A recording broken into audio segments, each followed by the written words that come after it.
నమస్తే, welcome to one India Telugu. నేను లింగారెడ్డి. మహిళలకు సమానత్వం వర్సెస్ మత విశ్వాసాలు, ఈ రెండింటి గురించి ఇప్పుడు పెద్ద ఎత్తున చర్చ జరుగుతుంది. దానికి ముఖ్య కారణం దేశంలో చాలా ప్రతిష్టాత్మకమైన దేవాలయాల్లో ఒకటిగా ఉండే శబరిమల సన్నిధానంలోకి అన్ని వయస్సుల మహిళలకి ప్రవేశం అంశంపై దాఖలైన పిటిషన్లకు సంబంధించి ఈ పిటిషన్ విచారించేందుకు 9 మంది జడ్జిలతో కూడిన మెగా ధర్మాసనం అయితే ఏర్పాటైంది. ఈ ధర్మాసనానికి సంబంధించి పూర్తిగా విచారణ ఏ రోజులు చేపట్టబోతున్నారు, దీనికి సంబంధించిన తీర్పును ఏమేమి పోతున్నారు అనేది కూలంకషంగా చర్చించుకోవడం కంటే ముందు ఒకసారి ముందుకు వెళ్దాం. 2019లో శబరిమల ఆలయంలోకి మహిళలకి ప్రవేశాన్ని కల్పిస్తూ నాటి సుప్రీంకోర్టు ప్రధాన న్యాయమూర్తి జస్టిస్ బోబ్డే తీర్పునైతే ఇవ్వడం జరిగింది. ఈ తీర్పును సవాల్ చేస్తూ ఏకంగా 67 పిటిషన్లు అయితే దాఖలైనవి. అయితే ఈ దాఖలైన పిటిషన్లను మళ్ళీ రివ్యూ చేసేందుకు గాను అప్పుడు 9 మంది జడ్జిలతో కూడిన ధర్మాసనాన్ని ఏర్పాటు చేశారు. అయితే ఈ మెగా ధర్మాసనం ఏర్పాటైన తర్వాత కోవిడ్ పరిస్థితులు అనేవి రావడం జరిగింది. సో కోవిడ్ సిచ్యువేషన్స్ నేపథ్యంలో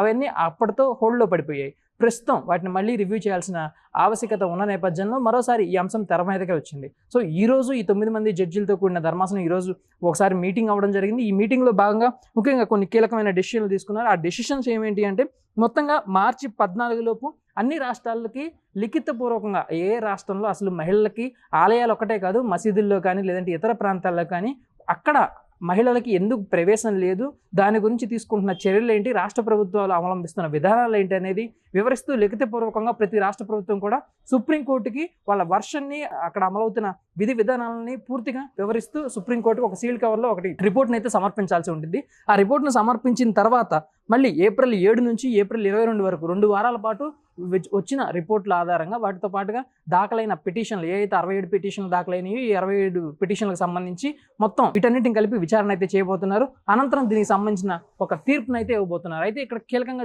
డిస్కస్ చేసుకోవాల్సిన ఒక విషయం ఏంటంటే, దేశంలో చాలా ప్రతిష్టాత్మకమైన తీర్పుల్లో ఒకటిగా చెప్పుకునే అయోధ్య రామ మందిరం తీర్పుకు సంబంధించి ఎవరైతే ఆ రోజు వర్డిక్ట్ ఇచ్చారో, ఎవరైతే జడ్జిమెంట్ ఇచ్చారో, ఆ జడ్జిమెంట్ ఇచ్చిన వాళ్ళలో ప్రధానంగా అప్పుడు జస్టిస్ రంజన్ గొగోయ్ ప్రస్తుతం రాజ్యసభ మెంబర్గా కూడా వ్యవహరించారు. ఆయనతో పాటుగానే ప్రస్తుతం ఆంధ్రప్రదేశ్ రాష్ట్ర గవర్నర్ అబ్దుల్ నజీర్ ప్రస్తుతం రాష్ట్రానికి గవర్నర్గా కూడా వ్యవహరిస్తున్నారు. అయితే ఇక్కడ కొన్ని అంటే అన్య మతస్థులు కానీ లేదంటే న్యూట్రల్ పర్సన్స్ కానీ డిస్కస్ చేసుకునేది ఏంటంటే, ఇప్పుడు శబరిమలకు సంబంధించి ఏ తీర్పు ఇచ్చినా కానీ ఈ తీర్పు ఇచ్చిన వాళ్ళు తర్వాత రాజకీయ భవిష్యత్తు ఎలా ఉండబోతుంది అనేది చాలామంది డిస్కస్ చేసుకుంటున్నారు. వాటిలోకి మనం ఎక్కువగా వెళ్ళకూడదు.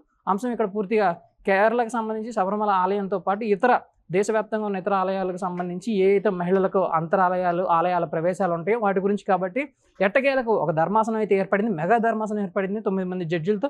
సో ఈ 9 మంది జడ్జిలు ఎలాంటి డెసిషన్ తీసుకుంటారు, శబరిమల ఆలయంలోకి మహిళల ప్రవేశాన్ని గతంలో ఇచ్చిన సుప్రీం తీర్పును వీళ్ళు సమర్థిస్తూ ఉంటారా, లేదంటే మత విశ్వాసాలని కాదని ముందుకు వెళ్ళి మహిళల సమానత్వాన్ని కాపాడుకోవడానికి, మహిళలకు సమానత్వాన్ని ఇచ్చే దేశంగా భారతదేశం ఉండాలని చెప్పి మరోసారి తీర్పునిచ్చి కేరళలో ఉద్రిక్త పరిస్థితులు నెలకొల్లేలా చేస్తారా అనేది ఏప్రిల్ 22 తర్వాత అయితే తెలబోతుంది. ఎందుకంటే ఏప్రిల్ 7 నుంచి ఏప్రిల్ 22 వరకు ఈ మధ్యలో జరిగే హీరింగ్ ఏదైతే ఉందో ఈ హీరింగే చాలా కీలకం కాబోతుంది.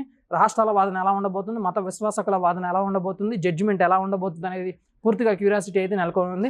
ఏదేమైనా కానీ ఒక హై వోల్టేజ్ జడ్జిమెంట్కి ఏప్రిల్ వేదిక కాబోతుంది అనడంలో ఎలాంటి అతిశయోక్తి అయితే లేదు. సో ప్రస్తుతం ఈ విచారణకు సంబంధించి ప్రస్తుతం ఈ 9 మంది జడ్జిలతో ఏర్పాటైన ధర్మాసనం గురించి మీ అభిప్రాయాన్ని కామెంట్ రూపంలో తెలియజేయండి. Thank you for watching.